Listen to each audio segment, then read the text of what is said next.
I've got two more questions. One is, Sure. you've learned a lot through this as the secretary of the cricket club. Are there other members or boards of other cricket clubs and say, hey, John, how do you deal with all this? How do you go through all this? And can you share some insights? And particularly even now with the zero tolerance policy, and more probably focus a little bit more on past that particular. Look, yeah, if we take into context that I've come to the club since 2019, we've been surrounded by nothing but chaos for the better part of the ensuing 5-6 years. We had 2 years of COVID and the disruptions there. We come out of COVID, we then get embroiled in this dispute, which effectively went for 6 months. So 6 months. And then we've succeeded. We've won a couple more premierships since that time. The advice that I give to those running clubs is if you can't eliminate the element that is problematic and which is obvious, if you can't eliminate, because you should be able to eliminate that if there are members of your club, and it doesn't matter that they're members of your club, if they are not following the guidelines, the provisions, the anything that's sensible to run the club, you have to expel them from the club. You have to say, right, you're no longer welcome as a member of this club because you've shown that you don't have the requisite well-being of the others in mind. With respect to governance, there's always a way forward, and I encourage a collaborative way forward with associations. You have to be, and we have a great relationship with our Cricket Victoria manager. So you go up through the levels. You go club, association, union, Cricket Victoria. You be collaborative with the powers that be. Be part of the solution. We're not silos here. We're part of something bigger. And I always encourage collaboration with the associations to work your way through processes, and that's what makes a good club. And you've got to have good people in your committee. You've got to have people who are not only focused on the progression of the club, but also the well-being of the club. You need and a good cross-section of people. You should have big committees.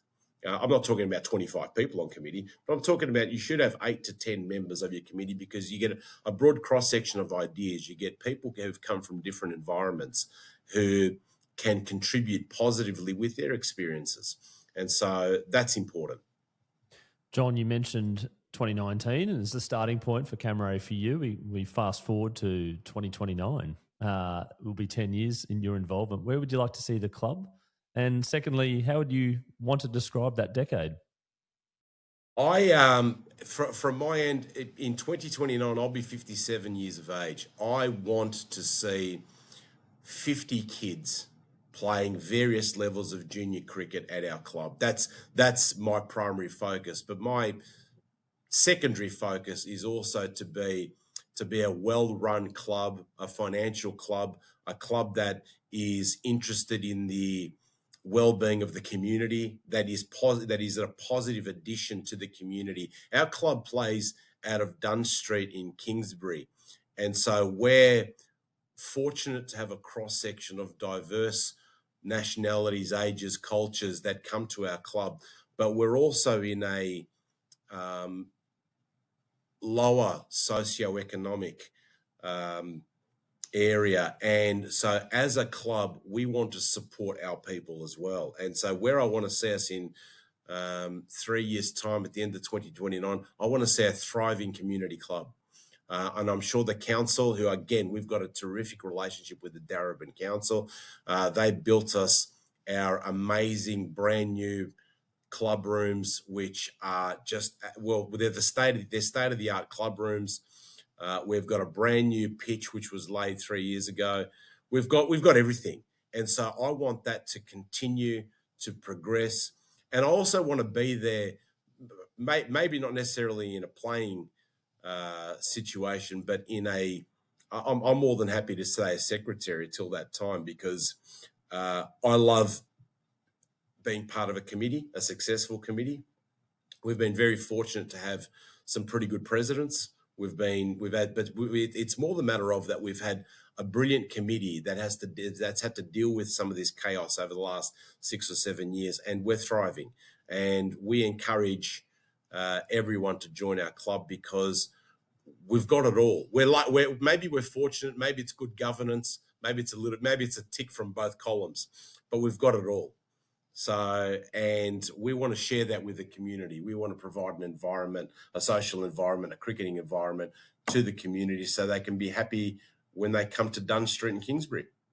John Valiotis, Club Secretary of Camrea Cricket Club, thank you so much for the chat today and everything that you've shared about the club since your involvement in 2019, and may it be a prosperous 3 more years to 10 years for the club. And I look forward to doing this podcast in 3 years' time to get those 50 kids and all the other goals and objectives that you have set. Thanks very much for the chat today, and looking forward to catching up. Chris, it was a pleasure, and we look forward to celebrating the 100 years of Camrea, which is only coming up shortly. It's going to be terrific.